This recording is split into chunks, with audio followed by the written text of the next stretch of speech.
ini terlihat seperti ada bagian yang kepotong ya teman-teman. Jadi Samsung telah menambahkan beberapa settingan warna. Ini masih ada masalah ya teman-teman pada saat kita melakukan back tap to screenshot. Jadi pada saat always on ini aktif, itu gue ngerasa baterainya turunnya cepat ya teman-teman. Jadi di video kali ini gue akan menceritakan pengalaman dalam user experience selama 2 bulan ini setelah mendapatkan update 2 kali patch keamanan di bulan Februari dan bulan Maret. Yang tentunya itu juga gue merasakan berbagai perubahan dan perbaikan di berbagai sisi dari user experience, dan itu juga berdampak pada pengalaman kita memakai Samsung Galaxy S24 base model ini. So everyone, this is an experience of Samsung Galaxy S24 base model after 2 months patch update, and welcome to my world.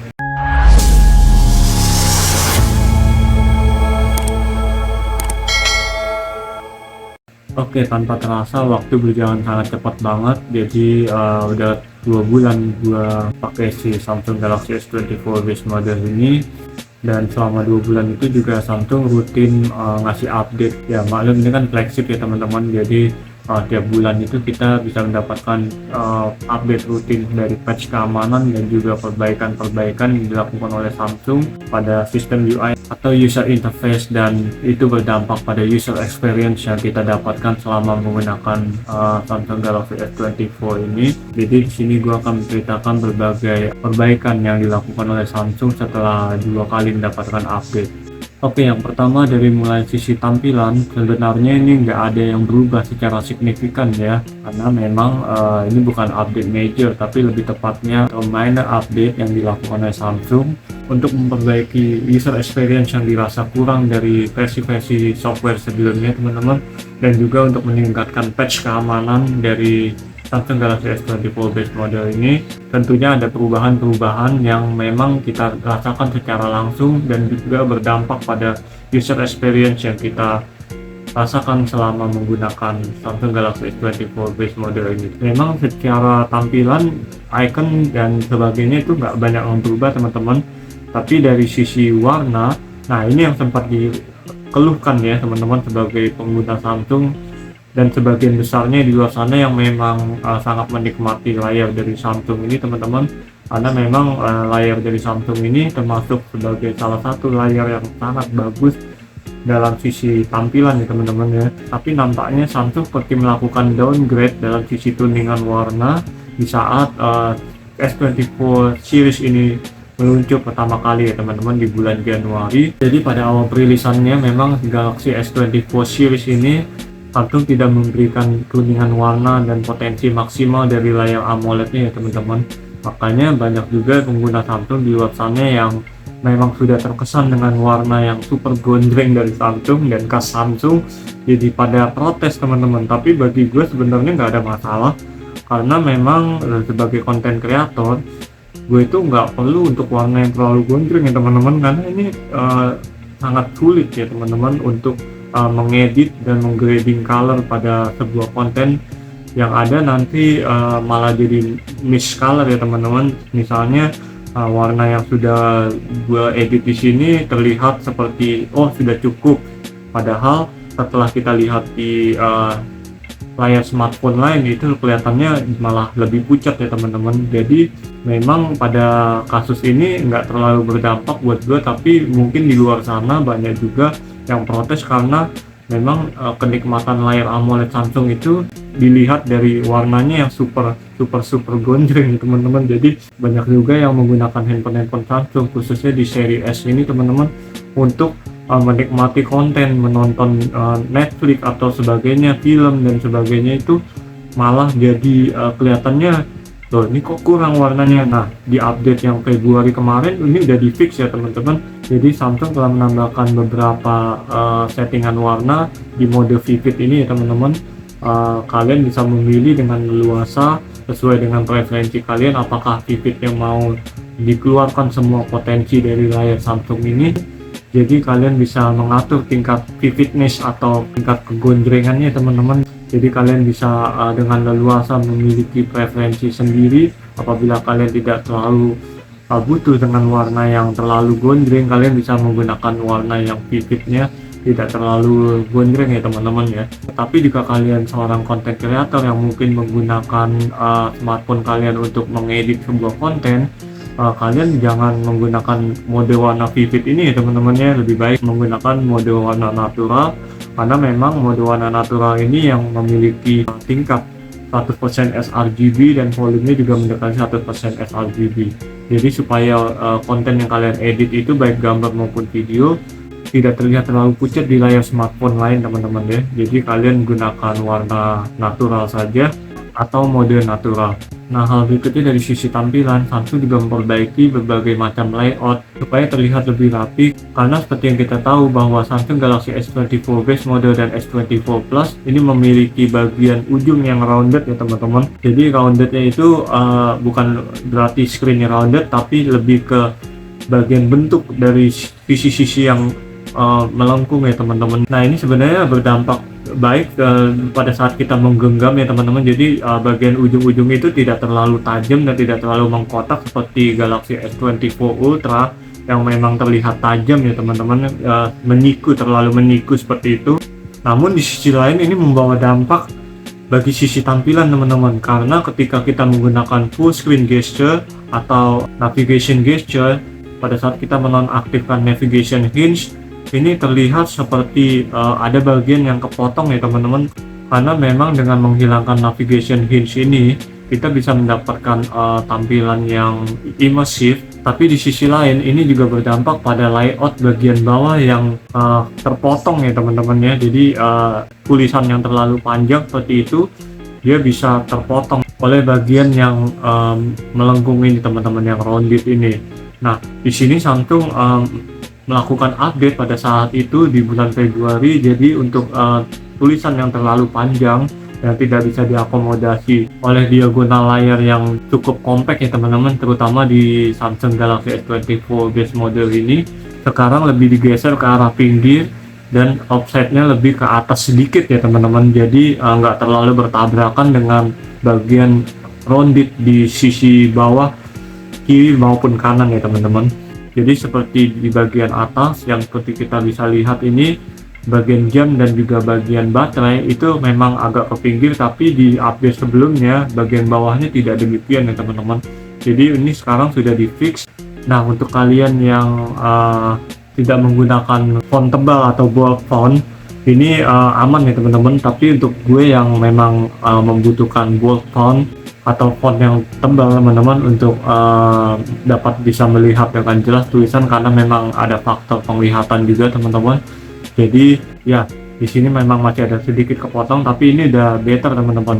Kalau kalian tidak menggunakan bold font, ini tidak jadi masalah ya teman-teman. Jadi tidak ada yang kepotong sama sekali, karena memang layoutnya sudah digeser jadi agak ke kanan maupun ke kiri ya teman-teman. Jadi nggak bentrok dengan bagian bezel yang rounded ini teman-teman. Jadi memang secara estetik dan user experience memang jauh lebih baik. Di bulan Februari ini Samsung sudah banyak berbenah ya teman-teman, dan juga mendengarkan berbagai macam keluhan dari user-usernya, termasuk salah satunya yang tadi teman-teman, yang soal warna itu. Padahal memang tuningan warnanya seperti itu karena memang Samsung sepertinya lebih ingin terlihat lebih natural ya teman-teman. Tapi demi usernya akhirnya Samsung mau membuka kembali potensi warna yang bisa dikeluarkan dari hardware-nya ya teman-teman. Jadi memang ini masalah software aja, karena memang dari sisi hardware layarnya nggak ada masalah teman-teman, tetap bisa gondreng. Hanya saja memang tuningannya dibikin supaya lebih natural. Dan untuk bagian layout yang tadi itu memang murni dari sisi softwarenya aja ya teman-teman. Jadi ini semua juga sudah di fix supaya secara estetika tampilannya jauh lebih baik. Memang ini terlihat sepele, tapi ini bisa mempengaruhi user experience juga ya teman-teman ya. Jadi kita yang gatel banget kelihatannya, kayak kepotong gitu. Ini kenapa sih kepotong ya? Akhirnya jadi nggak bisa pakai navigation gesture dan ngilangin navigation hint dari Good Lock untuk mendapatkan tampilan yang lebih imersif. By the way, pilihan untuk navigation hinge ini sayangnya tetap nggak ada ya teman-teman secara default di settings. Jadi kalian harus mengaktifkan dari aplikasi Good Lock.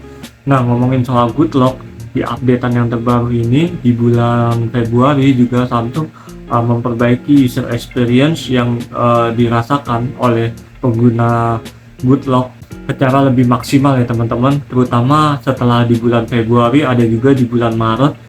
Samsung memperbaiki user experience Goodlock di bagian Restart ini. Nah, buat kalian yang menggunakan double tap gesture di bagian belakang untuk mengambil screenshot ataupun membuka kamera, ini sudah jauh lebih sensitif dan kalian bisa menggunakannya dengan casing sekalipun ya teman-teman. Jadi dengan soft case, hard case itu dia tetap dapat mendeteksi sentuhan bagian belakang body smartphone ini ya teman-teman. Jadi nggak ada masalah sama sekali. Sebelumnya di patch bulan Februari ini masih ada masalah ya teman-teman, pada saat kita melakukan back tap to screenshot kadang-kadang tidak mendeteksi ya teman-teman pada saat kita memakai case, baik itu soft case maupun hard case. Nah, jadi untuk mengakali terkadang kita harus back tap agak keras ya teman-teman. Jadi ini sedikit agak effort dan Samsung telah memperbaikinya di bagian ini pada saat update bulan Maret ya teman-teman. Jadi mungkin Samsung menggunakan sensor gyroscope untuk mendeteksi back tap di bagian belakang ini ya teman-teman. Jadi memang tidak mengandalkan sensor accelerometer saja, tapi Samsung juga menggunakan sensor gyroscope untuk mendeteksi back tap kita ya teman-teman. Jadi nggak perlu effort lagi, cukup di back tap seperti biasa aja pada saat kita menyentuh bagian layar saja seperti itu. Nah, berikutnya juga dari sisi experience dan juga hardware yang lebih dioptimalkan lagi ya teman-teman, terutama dari sisi layar yang sebelumnya tadi sudah disebutkan. Ada juga yang tidak terlihat tapi ini berdampak juga dari sisi user experience ya teman-teman. Jadi memang Samsung Galaxy S24 series ini, baik yang base model maupun yang S24 Plus, sudah dilengkapi dengan LTPO AMOLED 2X, yang artinya refresh rate dari layar ini bisa turun dari 1 sampai 120 Hz ya teman-teman. Namun pada prakteknya seringkali layar ini nggak mau turun ya teman-teman, jadi stuck di 24 fps bahkan pada saat AOD teman-teman, atau always on display-nya itu aktif. Nah, ini sudah di fix di bulan Februari. Jadi memang pada saat bulan Februari Samsung melakukan fixing dari 10 sampai 120 Hz ya teman-teman.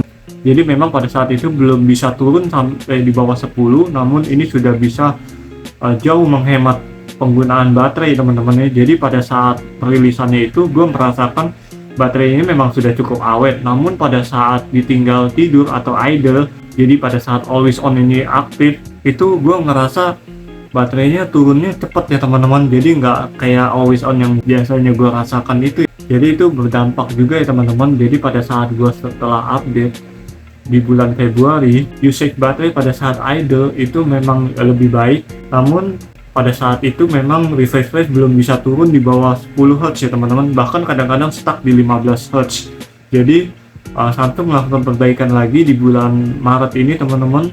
Jadi bulan Maret ini Samsung sudah memberikan update, memperbaiki user experience di bagian refresh rate ini teman-teman ya. Jadi akhirnya bisa turun sampai di bawah 10 Hz ya teman-teman. Pada saat AOD ini aktif, kadang AOD ini bisa jalan di 1 Hz ya teman-teman. Jadi itu berdampak juga pada konsumsi daya. Jadi pada saat idle tinggal tidur semalaman itu hanya memakan 2-3% penggunaan baterai ya teman-teman.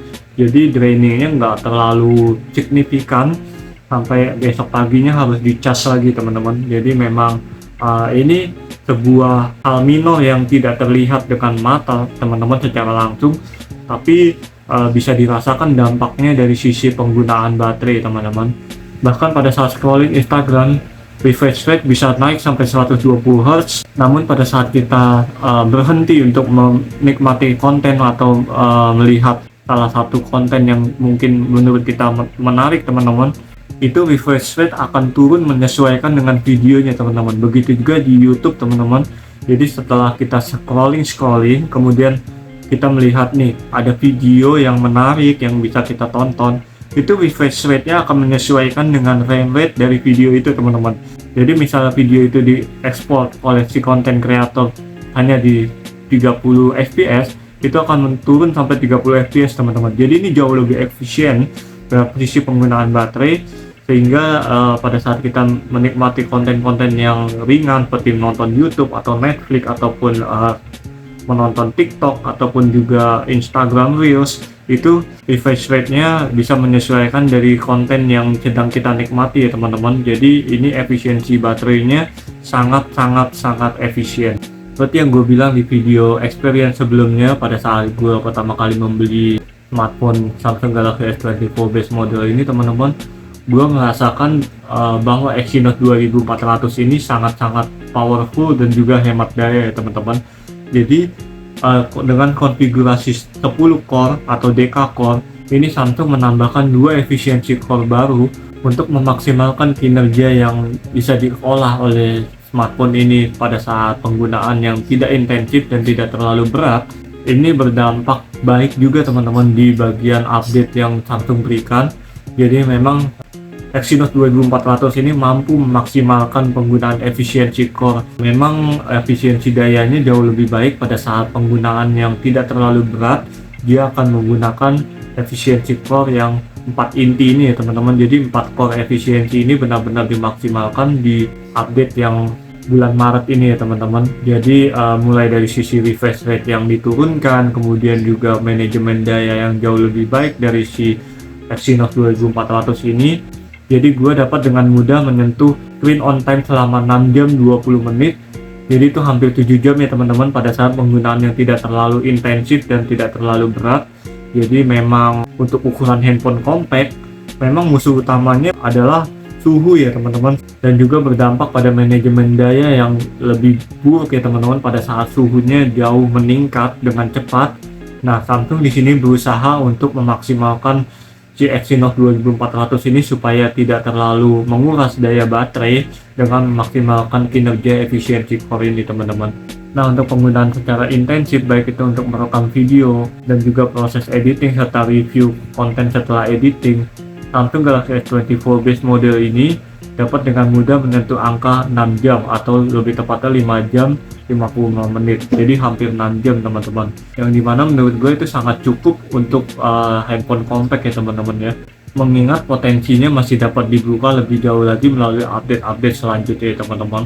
Semoga aja nanti di generasi selanjutnya S25, S26, S27 nya apabila Samsung ingin menggunakan Exynos, ya seperti inilah teman-teman harusnya dikembangkan secara baik dan juga maksimal ya teman-teman. Jadi nggak terkesan asal-asalan. Nah, kemudian yang terakhir ada di bagian sisi kamera ya teman-teman. Memang perbaikannya minor ya teman-teman, tapi ini mempengaruhi hasil kamera dan hasil perekaman video secara user experience yang bisa kita dapatkan. Jadi dari sisi kontras dan tone warna, Samsung nampaknya ingin mengubah persepsi kita dan cara pandang kita terhadap hasil kamera dari smartphone flagshipnya Samsung ya teman-teman. Jadi dari sebelumnya Samsung lebih mengutamakan karakter warna yang pop up, nampaknya setelah Samsung Galaxy S24 series ini pertama kali rilis, Samsung itu seperti mengubah karakter kontras dan tone warna yang dihasilkan oleh Samsung Galaxy S24 series ini teman-teman. Jadi tidak terlalu pop up warnanya. Memang karakter pop upnya itu masih ada, tapi lebih cenderung ke arah natural ya teman-teman. Jadi itu juga semakin diperbaiki lagi di update 2 bulan terakhir ini, dari bulan Februari kemudian bulan Maret. Itu karakter warnanya semakin dipertegas bahwa Samsung ini ingin mengubah perspektif yang bisa dihasilkan oleh kamera Samsung Galaxy S24 series ini, terutama dari segi tone warna kontras yang memang tidak terlalu pop up, lebih cenderung ke arah natural teman-teman. Seperti kita bisa lihat di sini, tone warna yang lebih warm, karakter pop up itu cenderung berkurang teman-teman ya. Jadi warna bisa lebih mendekati aslinya. Tapi ini juga berdampak pada orang yang memang suka dengan karakter warna pop up-nya Samsung ya teman-teman. Jadi memang tidak semua orang suka dengan karakter warna seperti ini. Tapi untuk kita content creator memang lebih suka warna yang cenderung natural seperti ini teman-teman. Jadi lebih terlihat situasi aslinya yang kita bisa lihat dengan mata kepala kita sendiri. Tidak terlalu fake ya teman-teman, atau tidak terlalu palsu gitu ya, yang bisa kita lihat dengan mata kepala kita ini ya seperti ini. Memang warnanya dari mulai skin tone-nya, dari mulai bagian warna-warna tertentu yang di highlight dari benda-benda yang ada di sekitar, kemudian juga situasinya ini jauh-jauh lebih natural ya teman-teman. Jadi memang Samsung sepertinya ingin mengubah perspektif karakter warna dari smartphone flagship mereka.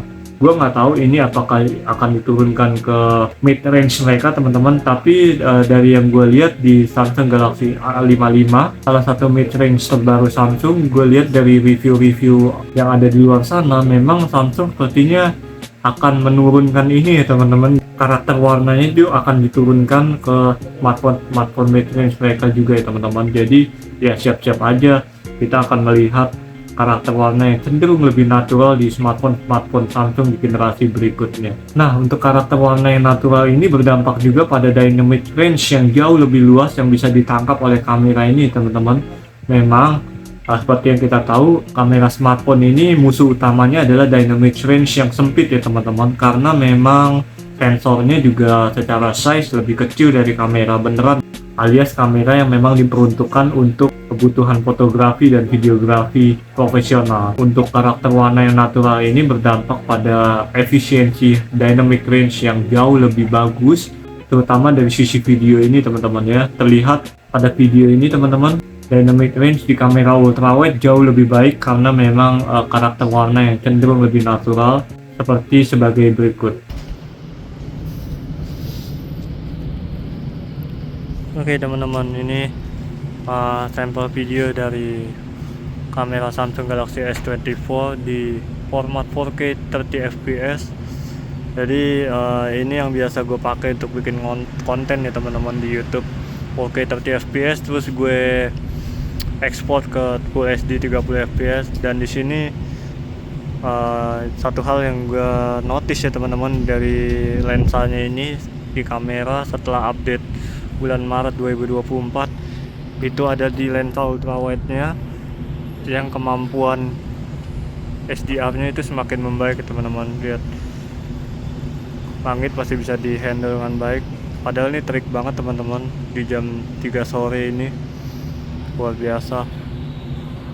Jadi kameranya masih bisa menangkap detail dengan baik dan nggak overexpose ya teman-teman. Jadi luar biasa banget, fitur killer yang nggak ada lawan teman-teman, karena di iPhone pun juga belum bisa nih pindah lensa kamera depan. Betul, ini langsung kamera belakangnya lagi teman-teman. Jadi ya cuma Samsung sih teman-teman yang bisa gonta-ganti lensa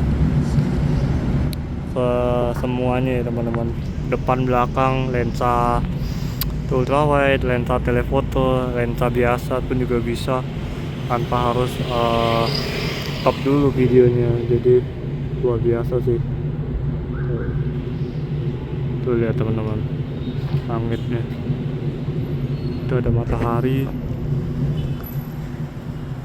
mantap. Memang untuk karakter warna yang cenderung lebih natural ini ada beberapa kerugiannya bagi beberapa orang di luar sana ya teman-teman. Jadi ada juga orang yang pengennya tuh jepret, terus juga shoot video, kemudian langsung dipost ke sosial media teman-teman. Nah ini memang sedikit kurang ready to share, artinya kalian harus butuh effort untuk mengedit atau menambah filter warna ataupun color grading pada konten-konten yang sudah kalian ambil, baik gambar maupun video ini teman-teman. Jadi ya sesuaikan aja dengan kebutuhan kalian teman-teman, tapi hasilnya nggak terlalu raw banget kok teman-teman, nggak terlalu flat banget, walaupun warnanya memang cenderung lebih ke arah natural. Jadi kalian tetap bisa digunakan lah, usable, masih cukup usable untuk di post ke sosial media secara langsung tanpa melalui proses editing teman-teman ya.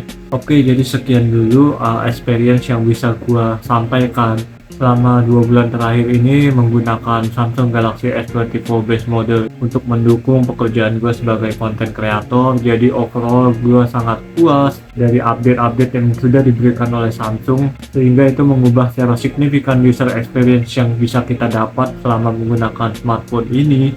Walaupun memang update-nya tidak terlalu major ya teman-teman, update-update minor, tapi itu berpengaruh dan berdampak positif bagi penggunaan dan user experience yang bisa kita rasakan secara langsung sebagai user yang menggunakan smartphone Samsung, terutama seri flagshipnya untuk menunjang pekerjaan ya teman-teman.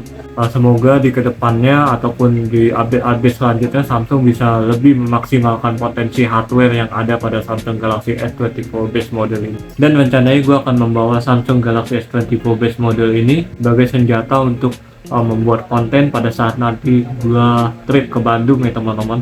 Jadi ditunggu aja bagaimana experience gua menggunakan Samsung Galaxy S24 base model ini pada saat menunjang pekerjaan gua dalam membuat konten selama trip ke Bandung beberapa minggu ke depan teman-teman ya. Sekaligus gue juga akan membuktikan bahwa selama kita menggunakan handphone compact dalam menunjang pekerjaan kita sebagai content creator, itu nggak sama sekali nyusahin loh teman-teman. Jadi nggak seburuk itu, walaupun baterainya ini cuma 4000 mAh, ataupun ada isu-isu di luar sana yang masih mengatakan bahwa Exynos itu boros dan sebagainya.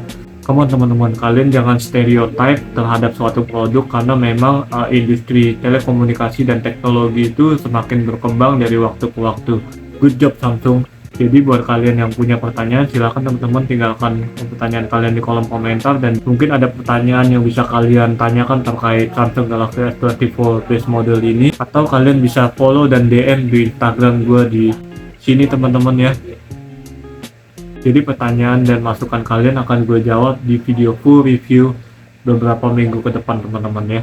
Ditunggu aja video full reviewnya dari Samsung Galaxy S24 base model ini. Jangan lupa like dan subscribe ke channel gue, dan juga share video ini ke teman-teman kalian. And last but not least, I'll see you in next video. Bye bye.